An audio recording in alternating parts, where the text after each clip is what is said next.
నమస్కారం. నేను మీ మురళీకృష్ణ శర్మ మైనంపాటి. ఇప్పుడు మనందరం కూడా మన ప్రియతమ ప్రధాని మోడీ గారి యొక్క జాతకం గురించి మరి ఆయన గురించి కూడా కొన్ని విషయాలు మాట్లాడుకుందాం. జాగ్రత్తగా కూడా గమనించినట్లయితే మోడీ గారు అనేటువంటి ఆయన ఒక మామూలు వ్యక్తి కాదు. ఆయన ఒక చారిత్రక పురుషుడు. దాదాపుగా చెప్పాలంటే భగవంతుడి సృష్టి ఆయన. ఆ విధంగా కూడా మనం గమనించవచ్చు. ఎందుకంటే మన దేశానికి స్వాతంత్రం వచ్చినప్పుడు కూడా ఈ యొక్క హిందూ ముస్లిం అనేటువంటి రెండు రాష్ట్రాలుగా కూడా రెండు దేశాలుగా కూడా విభజన జరిగింది. భారతదేశము పాకిస్తాన్ రెండుగా విభజన జరిగింది. ఆ సమయంలో ఈ యొక్క కాంగ్రెస్ గవర్నమెంట్ ఎప్పుడైతే వచ్చిందో ఈ యొక్క మన దేశంలో ఉన్నటువంటి విధానాలు ఏంటంటే ప్రజాస్వామ్యం కాబట్టి సహజంగానే ఈ యొక్క ముస్లిమ్స్ అనేటువంటి వాళ్ళు ఓటు బ్యాంకు కూడా ఉంటుంది కాబట్టి వాళ్ళకు అనుకూలంగా ఉండి అనేక రకాలైనటువంటి పరిపాలన కూడా చేయడం జరిగింది. కానీ మనం ఇది చాలా లాంగ్ రన్లో కూడా చూసినట్లయితే హిందూ మతం అనేటువంటిది క్రమక్రమం కూడా తొక్కివేయబడటం అనేది మన దేశంలో కూడా గమనించవచ్చు.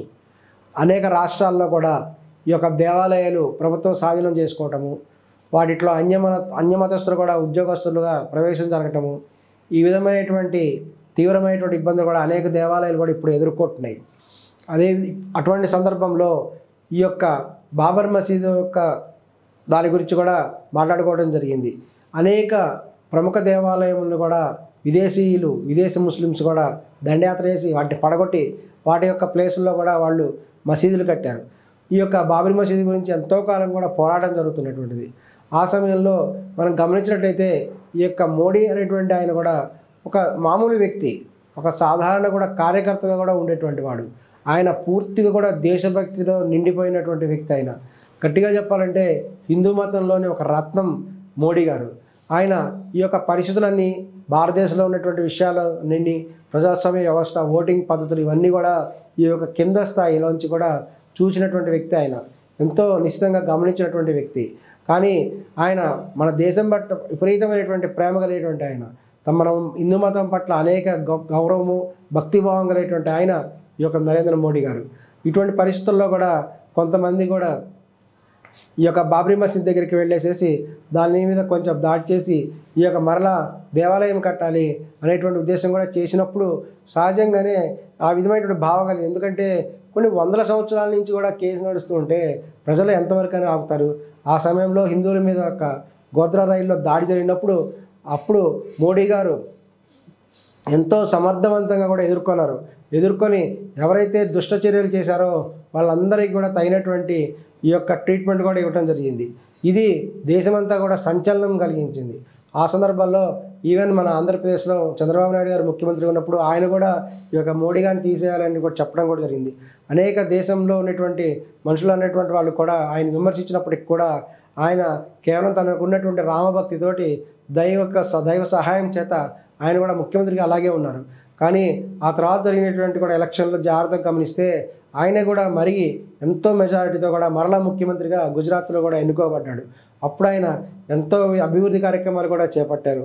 ఈ గుజరాత్ రాష్ట్రాన్ని దేశంలోనే ఒక గొప్ప రాష్ట్రం కూడా తీర్చిదిద్దారు ఆయన. అంతేకాకుండా ఆయన తన మతాన్ని ఉద్ధరించాలి, హిందూ మతం అభివృద్ధి చెందాలి అనేటువంటి ఉద్దేశంతో కూడా ఎంతో ప్రయత్నం కూడా చేసినటువంటి వ్యక్తి మన నరేంద్ర మోడీ గారు. మనము జాగ్రత్తగా కూడా గమనించినట్లయితే ఈ యొక్క మత్స్యావతారం అని కూడా ఒకటి ఉంటుంది. ఒక చిన్న చేప పిల్ల ఉంటే ఆ చేప పిల్ల పుట్టినప్పుడు చాలా చిన్నదిగా ఉంటుంది. వెంటనే దాన్ని ఆ యొక్క దాంట్లో సరిపోవట్లేదని చెప్పేసి ఒక తొట్టిలో వేయడం జరుగుతుంది. కానీ తొట్టి కూడా నిండిపోతుంది. తర్వాత ఆ చేప సైజు పెరిగిపోతూ ఉంటుంది అనమాట. తొట్టిలోంచి తీసేసి ఒక సముద్రంలో వేస్తారు. ఆ సముద్రం అంత సైజు కూడా అవుతుంది. ఈ విధంగా ఈ యొక్క కొన్ని కారణజన్ములు కూడా తమ యొక్క సైజుని ఎట్లా పెంచుకుంటూ పోతారో, హై లెవెల్కి ఎలా వెళ్తారో అలాగే నరేంద్ర మోడీ గారు కూడా ఒక చిన్న స్థాయి నుంచి కూడా ఒక కార్యకర్తగా స్టార్ట్ చేసి సాధారణంగా తన యొక్క ప్రారంభ దశలో టీలు కూడా తెచ్చిచ్చేవాడట. ఆయన చాలా గర్వంగా చెప్పుకుంటాడు. ఆ స్థాయి నుంచి కూడా తన జీవితాన్ని ప్రారంభించి ఆయన క్రమక్రమం ఇంతింతో వరుడింతో ఆయన పెరుగుతూ కూడా వచ్చి ఈరోజు ఒక పెద్ద స్థాయిలోకి ప్రధానమంత్రి స్థాయికి కూడా ఆయన వచ్చారు. ఈ యొక్క ముఖ్యమంత్రి నుంచి కూడా 3 సార్లు ముఖ్యమంత్రిగా గెలిచి ఇప్పుడు ప్రధానమంత్రిగా ఉన్నటువంటి ఆయన మన నరేంద్ర మోడీ గారు. ఆయన ప్రైమ్ మినిస్టర్ అయినప్పటికీ కూడా అవినీతి అనేటువంటి దానికి ఎంతో దూరంగా ఉంటారు.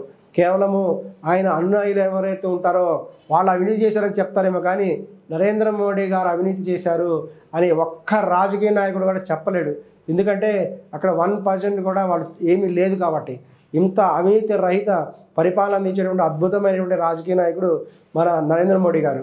ఈయన ఎంతో దృక్పథంతో రామమందిర నిర్మాణాన్ని చేసి ఈ యొక్క రామమందిరాన్ని నిర్మించినటువంటి ఒక మహనీయుడు, కారణ జన్ముడని కూడా చెప్పొచ్చు. దాదాపుగా దైవాంశ సంభూతుడు నరేంద్ర మోడీ గారు అని కూడా చెప్పవచ్చు.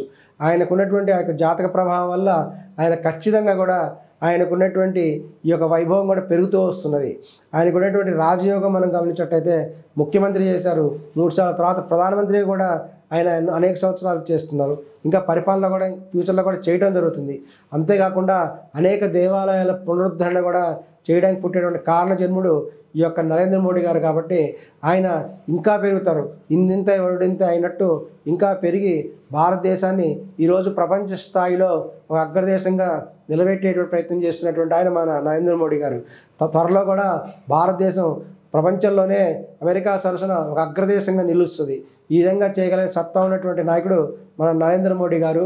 ఆయన తప్పనిసరిగా మన దేశాన్ని ఒక అగ్రదేశం చేస్తారని, మన యొక్క ప్రజలందరికీ కూడా తగిన విధంగా కూడా వారికి వాళ్ళ అర్హతను బట్టి తగినటువంటి విధంగా సుసంక్షేమంగా పరిపాలన కూడా చేస్తారని కూడా మనందరం భావిస్తున్నాం.